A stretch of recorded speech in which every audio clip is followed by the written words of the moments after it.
couple weeks ago, I was lucky enough to fly out to EA's Redwood Studios in San Francisco to play Dragon Age The Veilguard early, and I got about 6 hours of playtime with the game. And now I can finally share with you guys what I thought about it. Now, before we jump in, I've also been part of the Dragon Age Community Council, which over, the last 2 to 3 years, I want to say, we've met several times. I've flown out to different studios to play the game, so I've been fortunate enough to watch this game be developed over time and improve and give my feedback on it. So it's really cool to be able to finally talk about the Veilguard with you guys. Before we do, thanks to EA, of course, for including me and allowing me to share this with you guys.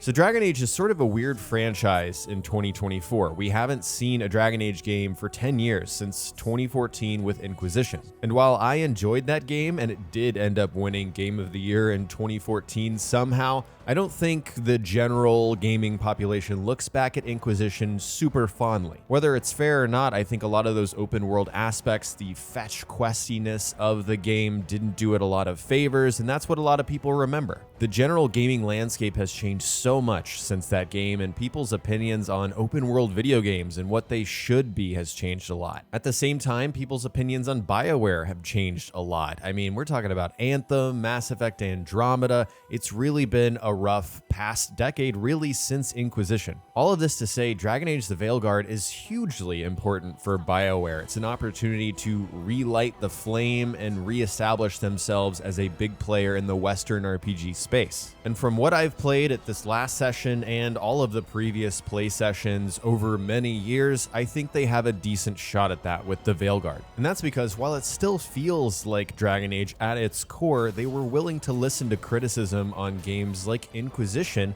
and make the changes necessary to push this series forward. So let's dive in, talk about what's changed, what hasn't changed, and how The Veilguard looks ahead of its launch in October. First and foremost, and most importantly to me, Dragon Age The Veilguard is an offline single-player game. There are no battle passes, there's no microtransactions, nothing like that going on, so you don't have to worry about it. That sounds like it shouldn't need to be said, but you've got games and franchises like Assassin's Creed out there, but that is not the direction EA is going, thank God. And since it has been a decade since the last game, Dragon Age is a third-person action RPG where you're creating a character, you're picking dialogue options, you're making important choices that affect the story, you're building out a character with a skill tree, you're meeting companions and developing relationships with them, you're looting armor and weapons and leveling up, and you're exploring a world with many different settings and environments. All of that can be said about previous games, and so that is the core that is absolutely still here with The Veilguard. Now, one of the big changes that I think was absolutely necessary was reining in the open world formula and format of Inquisition. It was just too big, there were a lot of open environments, and too many missions that felt like filler or just unnecessary. Why am I doing this? Or just to pad the runtime of the overall game, because that's what was popular a decade ago. The Veilguard feels like BioWare heard that criticism and took it personally, because they took a complete 180 on their open world environment design. Moving through these levels feels a lot more like Origins or Dragon Age 2, where it's purposeful, you are meant to go towards your objective, and there are some alternate paths and hidden chests and codex entries to pick up. Like, there are reasons to explore and go off the beaten path, but it's far less open than it was before. However, there are open explorable areas where it actually makes sense, like the Arlathan Forest early on in the game. There's a lot of different paths you can take in this area. Also, the cities like Minrathous and Treviso, these are open cities, like lots of different paths where you can explore around and see what's going on. I would compare the openness of this open world to something like the recent God of War games, where there is a general path to be going in, but you can kind of take some side routes and do a little bit of exploration. But the big benefit with this change is that it feels more cohesive with the story. Like, there's actually some momentum that, moves you forward rather than getting lost and doing a random side quest that doesn't even matter. Speaking of, there are still side quests and optional objectives that you can go out and pursue. but they actually matter this time around. They relate to the main story or the main characters or companions of the game. For example, in the Crossroads, which is a section of the Fade that you spend a decent amount of time in when you're traveling between different areas of the world, you can run across Solas's memories, and that really colors in some of the blank space in the main story, gives you more context for what's going on in that plot. That leans into BioWare's strengths, which are characters and writing and storytelling, and I really found it to be compelling stuff. Let's move to the next biggest evolution for the Veilguard, and that is the combat. And guys, I cannot sing the praises of this decision more if I tried, because it's so much better. I mean, if you compare this to the roots of this series with Dragon Age Origins, which was very much like a CRPG style with what I like to call auto attack MMO combat, it was just very bare bones and it wasn't the focus of the game. Now it feels like it is, because it's so much more engaging and actually fun and something you look forward to in the game. So what's different? It's now switched from that CRPG slow methodical style to more fast-paced reactionary stuff that you would see once again in a game like God of War. There's a heavy attack and a light attack. You can jump into those attacks. You can parry, you can dodge, you can block. All of this stuff is possible now, and it just makes combat more exciting. Every class now has a ranged option they can use at any time, and you don't have to swap your weapons out outside of combat. It's just there. The warrior throws their shield, the rogue has their bow, and the mage, of course, can switch between a more melee style and a ranged style. Now, this style of combat, this formula is not unique. It's something that franchises like Assassin's Creed have adopted. God of War, as we mentioned earlier, has this, but it is unique and revolutionary in the context of Dragon Age. It lifts it up to a place where it just wasn't before. As a fan of the series, when they showed me this on the Community Council, it kind of blew my mind. I didn't imagine this for Dragon Age because we had never had it before. And now that we do, it makes a huge difference. Particularly for melee. I've always been partial to the rogue and the warrior classes in these games, and so the ability to parry attacks, I mean, we've had parry abilities, but they were sort of like wonky workarounds that didn't really work with the engine. Now these are built into the fabric of how you play the game. You're parrying, you're dodging into attacks. It reminds me of a term that Assassin's Creed fans use to describe the gameplay in those games. There's just a lot more verbs in the Veilguard now. A lot of different combinations in the language of this combat that you can combine and use to your advantage. The result is combat that feels fresh and frenetic, fast-paced. It's just fun to play. And again, that is such a big evolution from previous Dragon Age games. It's not even funny. You guys haven't seen any mage gameplay because unfortunately I used that class only in sections that I could not record. That's on me. I didn't realize it in the moment, but yeah, what you're seeing from the rogue and the warrior gameplay hopefully illustrates what I'm talking about how this game is just so much more fun moment to moment with this combat. One thing BioWare did get rid of is the top-down tactical view. Now you can still pause combat and issue commands, and sometimes the gameplay is so hectic and the particle effects are so crazy that I found that necessary. But to be honest, I didn't miss the top-down because I never used it, and BioWare threw out some sort of percentage during one of our community council visits that said like, hey, less than 15% of people actually use top-down tactical view, so it wasn't something I missed. Combat is split into active abilities, passive abilities, traits. There's a lot of different lingo going on, but generally you have the stuff that you can activate that's on a cooldown, and then you have the unlocks that are just permanent, like now you can do this move since you've unlocked it in the tree. But the general flow of combat is you're activating abilities on cooldown, you're trying to combine them with your companions, and the fact that there's only 2 companions with you instead of 3 definitely changes things up. It kind of feels necessary because of what I mentioned before about how hectic the gameplay could get. I think if there was another companion with you, it would be a little crazy, but it reminds me most of Mass Effect and that game's approach to combat, and it feels like that is a persistent reference point for a lot of the changes for the Veilguard that we'll talk about later. Let's circle back and talk about that skill tree because it's more complicated than we've had in previous Dragon Age games, but it's not so complicated that it's like an Assassin's Creed Valhalla problem where there's 400 plus different nodes with tiny little incremental bonuses. Instead, it is very focused on getting you to the skills and abilities which will benefit the playstyle that you want. And I noticed early on as I was leveling up my rogue, like, oh, I can actually go through and respec at no cost and experiment with all different kinds of rogue abilities. And in that way, it's actually more flexible than what we've had in previous Dragon Age games, because you can branch out from the center and go left, right, down to any of these different play styles and find something that works, that you can mix and match abilities for what you want. So for the player, I think this offers more flexibility than what we've had before. Maybe Origins has a little bit more, but in previous games, you could just go through like 2 skill trees, I feel like, and that was kind of your build.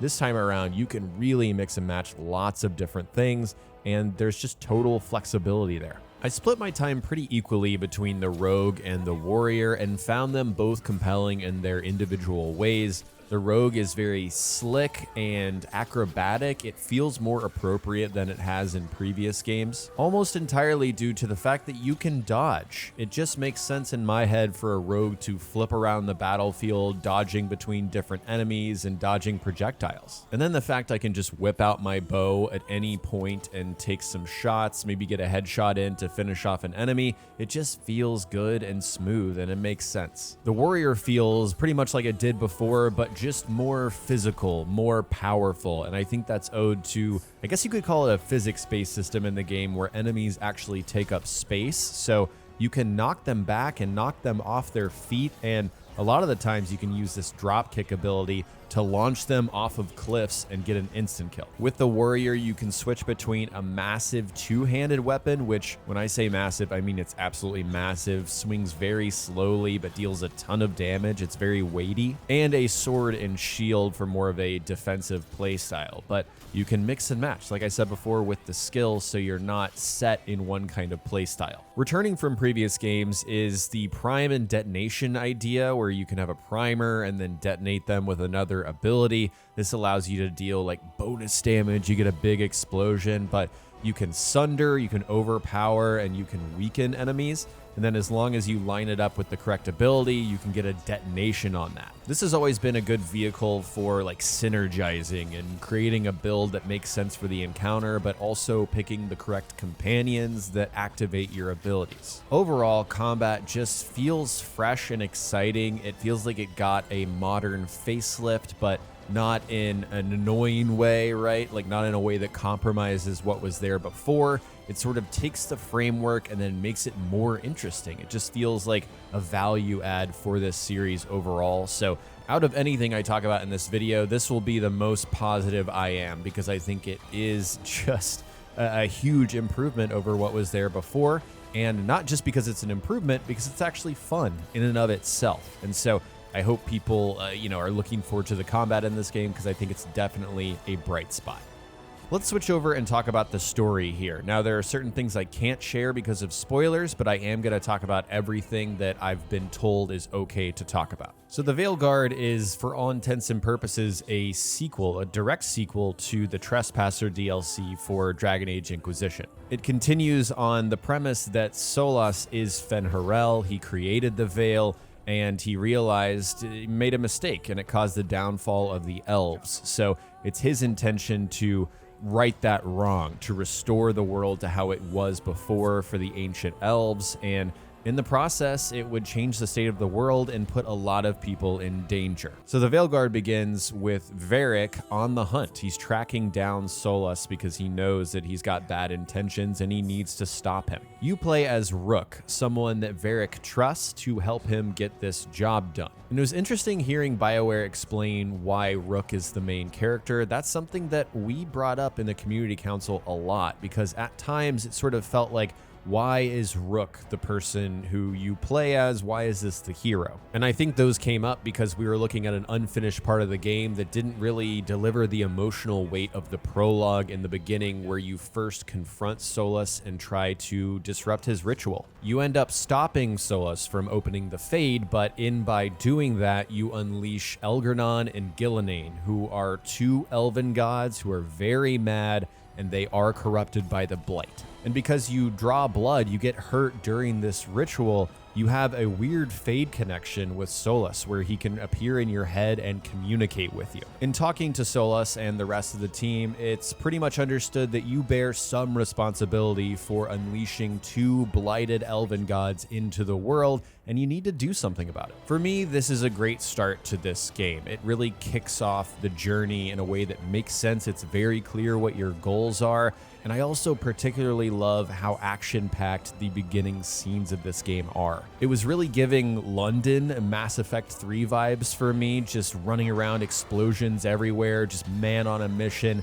and then you have to deal with the fallout of what happens next. Also, very much like Mass Effect 2, the first act of this game is all about assembling your team. You're recruiting a bunch of experts, companions that are going to help you take down the Elven gods. Already on your team when you start the game is Lace Harding, of course, the scout, the Dwarven scout from Inquisition. She's a rogue, she's got experience, and she knows Varric. In the prologue, you meet Nev Gallus, one of the companions of the game. She is a private investigator, and she's just got a lot of connections. She's smart, she knows who to talk to, and she's a mage, so you recruit her to the team. Next, when you're investigating the ritual site, you run into Belara Luthair, who is also a mage, and she happens to be a veil jumper and an expert in ancient elven artifacts, which you need on the team, so she joins you. And next after that, you recruit the mage killer, Lucanus, who is an Antivan Crow, the demon of Virantium. So you have to go to Treviso, see what's up with him, and then get him on your team. Of course, you're not just recruiting companions. That happens along the way as you're moving along the main plot and tracking down the elven gods, but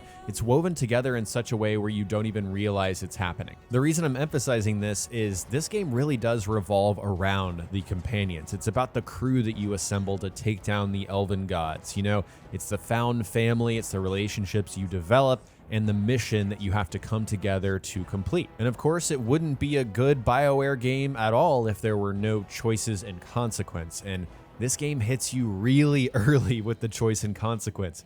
During the prologue, you have to make a tough decision between Nev and Harding, who you want to come help you disrupt the ritual, and based on that choice, one of them is going to get hurt. And as you can tell, the effect of my choice was Harding got hurt, and she's got visible bruises on her face, which, by the way, don't go away quickly. It's not like a one-mission thing. These stick around, and they remind you of the decision that you made. After the ritual, there is a disagreement between Nev and Harding on what steps they should take next to stop the Elven gods, and you have to choose a side between these two characters. There's a really cool scene where you go to a town that's been completely overtaken by the Blight, and you find the mayor there who's been ensnared by the corruption, and you have to decide his fate as the leader of the Veilguard. So yeah, it's very Dragon Age, it's very BioWare. You're making consequential decisions that affect the story and have consequences. There's one in particular that I'm not allowed to talk about where you make a choice between one or the other, and the consequences are big. They are impactful, and you get to see the outcome of your choice. Another big focus for BioWare, you can tell when you play this game, was the character creator, and not just crafting what your Rook looks like, but also the various backgrounds you can choose for Rook, like what different factions they belong to before they come into the story, obviously your different character classes. This is another instance of BioWare going back to Origins with how they are letting you choose, like, hey, this is actually where my character's from, and the world will react to that. So, for example, I don't have the footage because we weren't allowed to show it, but when you go to Treviso and interact with the Antivan Crows, there's, a bunch of side quest stuff going on with them, and your Rook belongs to the Crows, then they react to that and they comment on that. So it feels like you have some agency in the world with your origin and your character creator, and that's really cool. And while I'm not someone who spends a ton of time in the character creator, I usually pick a default human most of the time and just, tweak it a little bit. I can appreciate how much went into this character creator. I mean, the character models look gorgeous in this game. The hair in particular looks incredible. I don't think I've seen hair that looks this good in a game that's more stylized and not trying to be super realistic. Another really big impressive thing to me with this game is the facial animations. And if you follow my channel, You know this is a big sticking point for me. I've complained about Assassin's Creed for many years about their facial animations. I know it's a different franchise, but it's still BioWare. They dropped the ball with Mass Effect Andromeda's facial animations and all of the fallout from that game. We are not getting the same situation here with the Veilguard. These are smooth. I think what really helps them is they went for a less realistic, more stylized art style for this game. Instead of trying to be photorealistic, these faces are trying to evoke emotions. They're trying to convince you that what the person is emoting is how they're feeling. And I think they do succeed here, especially the lip animations. Look specifically at the lips. Who are you, exactly? Call me Rook. Nev Gallus. You need all the help you can get. You've caused enough trouble.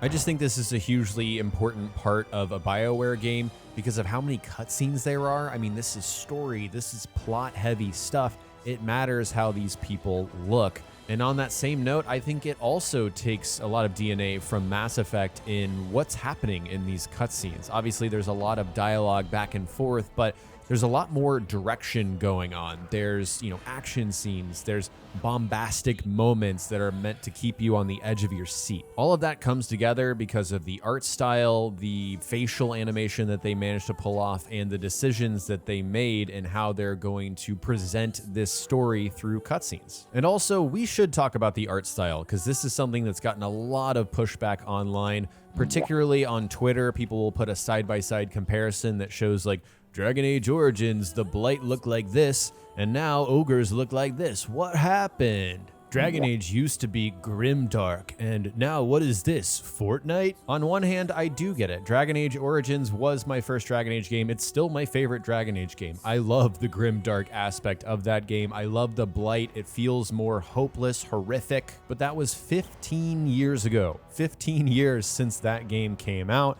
The art style has evolved. From Dragon Age 2, it became more cartoony, to Dragon Age Inquisition, which transitioned to Frostbite and continued to get a little more stylistic instead of this grounded, grimdark feel. The Veilguard is also set to the north. It's in a different part of this world, so it's going to look different. It is a lot more colorful. There's more mages around in this part of the world, so that influences the way that this world looks. And the first game is centered around being a Grey Warden, which is a very grim and bleak existence if you've played that game. And to be honest, so is Dragon Age 2. I mean, have you seen Kirkwall, the Gallows? That place is awful. But it's also simply not true that this game is not dark and doesn't have its dark moments. It's just the whole thing is not the same grimdark aesthetic that there was before. Here's some more footage of that blighted town. I mean, this is a grim set piece, and the fact that the whole thing isn't dark makes moments like this stand out more. The same thing goes for Weishaupt, which is at a very critical moment early on in the game. This is a massive siege where you're fighting blighted demons and they're taking over the Grey Warden stronghold. Watch this footage and tell me that this isn't dark enough with a straight face. I don't think you can. Jahel, he's alive. Bellara. We're going to help you. We'll get you down, Jahel. No, listen. The gods have returned. I saw them. I heard their voices. The gods did this? A blood ritual to release the blight. The villagers, they said they needed power. Bellara, be careful. So while it is an indisputable fact that the specific character models for things like ogres have changed in the last 15 years for Dragon Age, that doesn't signal some great departure or the death of what used to be, or the fact that the Veilguard is not going to be good. I think if the Veilguard has trouble, it'll be for other reasons than this. This just seems like a Twitter talking point. You guys know exactly what I'm talking about. So that was everything I learned after playing Dragon Age the Veilguard early. And yeah, guys, it just made me more excited. I think my perspective is different, obviously, because I was part of the community council and I got to see the game over time. It's been really cool to see it take shape and become more of just like a video game rather than pieces of a game that are hopefully going to come together by the end. It's really kind of crazy when you see what stages the games go through several years before they come out. Early on, it's hard to get a gauge of what a game is going to be like, but once all the pieces are together and it works, it's sort of magical. So, of course, huge thanks to BioWare for including me and wanting to hear me give my thoughts on this game as it was being developed. Just a really cool opportunity I will not forget. And I'm really excited for the full game. And it's only a month and a half out until we get to play the Veilguard. And I am super excited for that. So I hope you guys enjoyed this video, found it helpful, useful. If you did, remember to hit that like button. I'd appreciate it. Also, subscribe to the channel for more videos like this and ring the bell so you don't miss my next one. Thank you guys for watching, and I will talk to you next time.